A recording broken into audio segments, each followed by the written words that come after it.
golaço, eu sou o Dieguinho. Bom, galera, tá entrando no ar o nosso primeiro vídeo desse sábado, com muitas informações para trazer para vocês. Então, ó, marimba no like aí que ajuda a gente bastante. Se for novo no canal, já se inscreve, ativa o sininho das notificações e segue a gente também lá no Instagram. Parada é a seguinte: essa semana que vai entrar é semana decisivaça e digamos aí que será destravado muitas situações, porque algumas negociações dependem de treinador e também de que o Campeonato Brasileiro encerre. No caso, o campeonato encerra amanhã, vulgo domingo, e aí os jogadores vão poder resolver suas situações com seus atuais clubes e também poder já adiantar para outros clubes caso assim queira. Lembrando que o Vasco hoje é um clube muito mais profissional e ele vai procurar respeitar os tais processos. Então vai se esperar o encerramento do Brasileirão, que é amanhã, para o Vasco avançar em algumas situações. Beleza? Essa semana agora, que foi a semana posterior ao acesso do Vasco, o Paulo Brax fez um trabalho mais, digamos, mais amplo.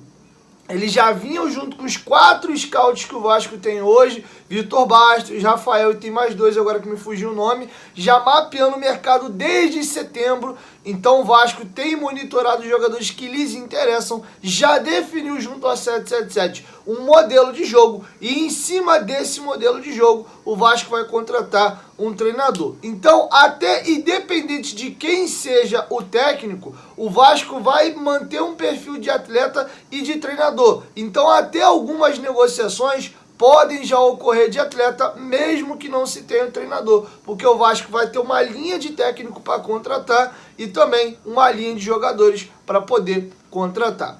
Beleza? Dito isso, agora nós vamos ver a partir de segunda-feira coisas encaminhando. Primeira delas aí, Vojvoda. O Vojvoda já está num tom de despedida no Fortaleza, pela banda lá do Ceará, estão fazendo do céus movendo céus e terra para poder manter o treinador. Foi feito um mosaico no último jogo com a cara dos filhos, da esposa. Teve uma reunião de médicos e alguma organizada do Fortaleza com a presença da diretoria, inclusive o presidente do Fortaleza lá no Ceará, e tentaram comover ele de tudo quanto é forma, estão apelando para o lado emocional para tentar manter o treinador. E o que se percebe é que o Vojvoda está até meio constrangido já com a situação, mas dificilmente ele fica no Fortaleza. Vai vir para o Vasco, são outros 500.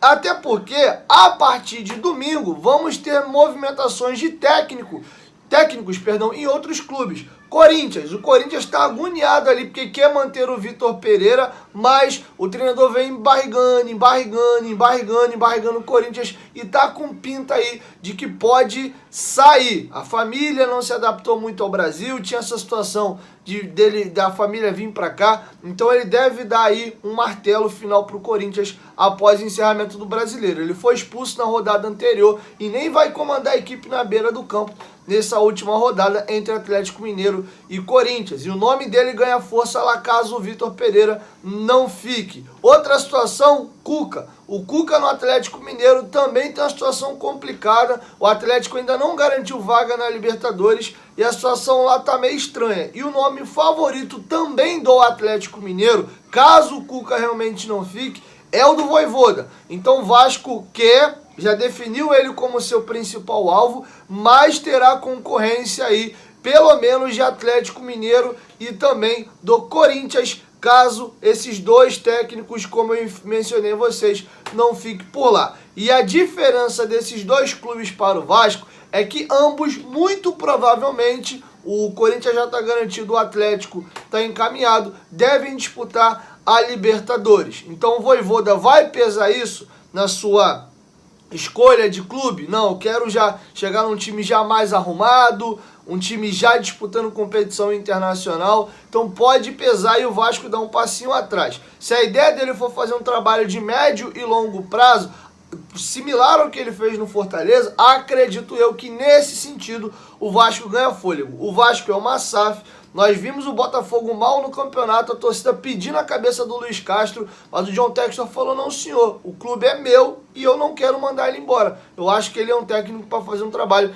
de médio e longo prazo. O Botafogo teve uma segunda janela, o Luiz Castro acertou o time e conseguiu aí botar o time na última rodada dentro da vaga da zona de Libertadores. Se vai confirmar contra o Atlético Paranaense são outros 500, mas o Luiz Castro fica por lá. Então essa blindagem e essas costas vindo de um dono, vindo de uma SAF, com a certeza que independente dos resultados ali, o trabalho vai ser mais longevo, pode ser que seduza mais o treinador. Ele pegar um projeto do zero, botar completamente a cara dele, de certa forma o sucesso do Vasco vai ser imputado ao mesmo também caso isso aconteça, pode ser que essa linha seduza o Vojvoda, tá bom? Mas vai ser definida essa situação, talvez até domingo. Depois do jogo do Fortaleza, ele vai para a coletiva e pode ser que ele já oficialize a saída dele ali. Então a semana que vem é crucial e isso já esbarra sobre reforços. Quer um exemplo? Pedro Raul, em respeito ao Goiás, ele não vai resolver a vida dele antes de encerrar a última rodada, ele não fica no Esmeraldino e também não volta ao Japão. Já comunicou o clube japonês e também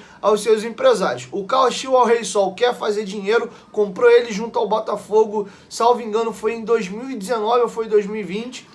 Ele jogou um período lá, veio ao Goiás e agora eles querem fazer grana com o jogador que está valorizado. Eles pedem 3,5 milhões de dólares, o Vasco está ciente disso e topa pagar. O Pedro Raul tem proposta de outros clubes, o Corinthians tem interesse, o São Paulo tem interesse, tem mais um clube agora que me fugiu o nome, acho que é o Inter, que também tem interesse, porém, ele preza para a escolha desse novo clube ser titular. O Pedro Raul acha que está valorizado e tem condição de ser titular. Então ele não vai para um clube para poder brigar com os jogadores. Por exemplo, o Corinthians tem o Yuri Alberto. Hoje o Inter, eles têm lá o Alemão, que é um jogador prata da casa e tem espaço. O Atlético Mineiro tem o Hulk, tem outros atletas também na posição ali. No Vasco ele viria para ser esse cara. O Vasco não tem esse 9. O Raniel tá de saída. Então ganha peso. Jogar no Rio de Janeiro é importante para ele. Ele jogou no Botafogo, gosta da cidade.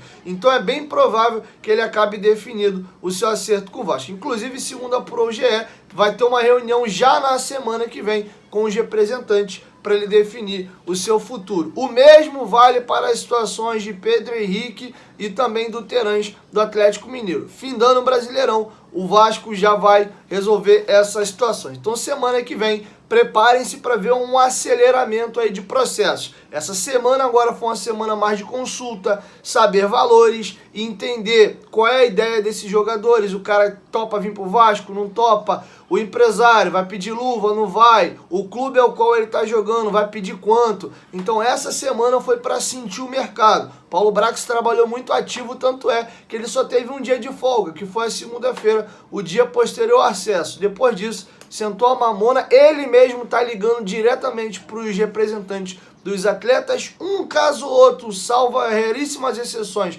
são os scouts do Vasco que fazem contato, mas o Paulo Brax já mapeou o mercado. Algumas situações vai depender do treinador, então esperem para a semana que vem e a outra, o negócio dá uma acelerada legal. Quer um outro exemplo?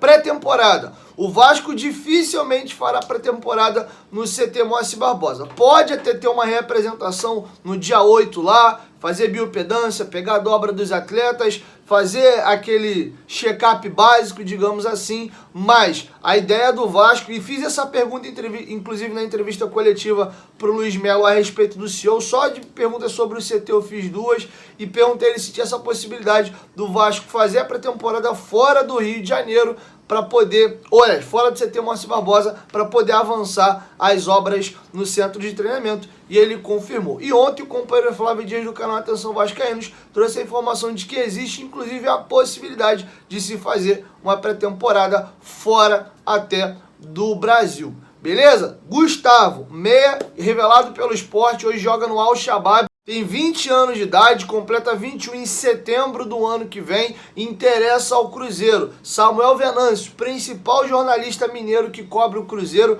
referência lá, trouxe a informação porque é um atleta que interessava muito, estava na lista de reforços do Cruzeiro, mas ao chegar em contato com os representantes, ele disse que o jogador viria ao Brasil em duas situações, ou para o Atlético Paranaense ou para o Vasco da Gama. Sinal de que já houve contato dessas duas equipes aí para contratar o jogador. Então o Cruzeiro está fora da negociação, assim como o Cruzeiro saiu fora também da situação do Pedro Raul, porque não tem condições de competir financeiramente com o Vasco e com as outras equipes que se colocaram interessadas no jogador.